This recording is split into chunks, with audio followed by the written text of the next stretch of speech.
গাজায়, ফিলিস্তিনে মানুষের বাচ্চা কাচ্চা মরে যেতেছে, আমি তো হাত পা নিয়ে আরামসে আছি, কোনো টেনশন। এই জেলের ভিতরে ঢুকে যে কই থেকে কি সাহস টাহস চলে আসছে, মানে শরীরটা ফুলে গেল আমার সাহসে, মানে পুরো বুকটা মনে হলো আমার কলিজা। কি হবে? কিছুই হবে না, জেলই তো থাকবো, যা হবার হবে। আল্লাহ একটা ব্যবস্থা করবে। অফিস আবার বানাবো, অফিস যদি সিলগালাও করে দেয় আমি আবার বানাবো। ভাঙবে কতবার, এই এনার্জি আইতে থাকলো কোত্থেকে জানি।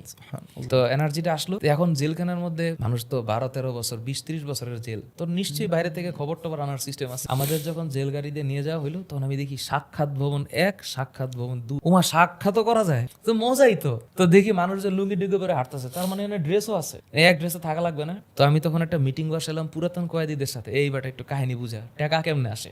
আরে ভাই মিয়া ভাই শোনেন, কাহিনী হলো মনে করেন একটা কারারক্ষীর কিছু হালকা ধরাই দিবেন, মনে করেন ওইল আপনার কস কি, হ্যাঁ তাইলে আমি প্রথম টাকাটা আনবো কেমন, আপনি একটু আমার কাছ থেকে লোন নেন, সব আছে, সব ব্যবস্থা সব করা যায়, খালি একটু পার্টনারশিপ করতে হবে।